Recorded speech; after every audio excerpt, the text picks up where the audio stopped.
There's a unique museum in the town of Nanton, Alberta, which honors our Canadian Air Force members and features some pretty incredible aircraft. It is called the Bomber Command Museum of Canada. Now, in part 2 of our series at the museum, BCN's Heidi Echavarria examines all that the museum has to offer, including how many women were part of the bomber's history. So here at Bomber Command Museum of Canada, which is a national memorial, we have the 10,800 names of the Canadians killed in bombers in World War II.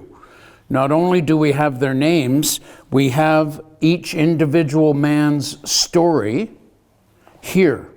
So when families come to us, and I had an uncle in World War II in bombers, we can tell them the whole story of their uncle. Without those places or people who tell us or remind us of what humanity has been through, the history we know today would be forgotten. That is why places like the Bomber Command Museum of Canada in Nanton, Alberta, can be considered a human and historical bastion with which we reinforce a slogan like, "Lest we forget." Canadians and British fly their bombers at night, so paint them black. Daytime is American job, nighttime is British and Canadian job. He's the guy that sits in the nose, and the pilot is helping him get to the target, and he's saying left, left, steady, steady, right. You know, they want to get right dead on, and when they're right over the target, bomb's gone.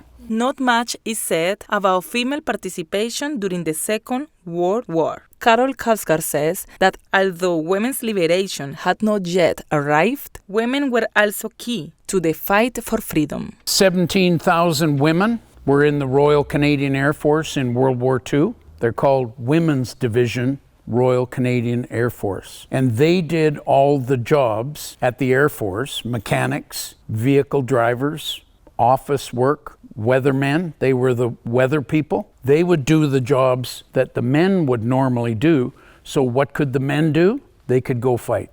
This is before women's lib.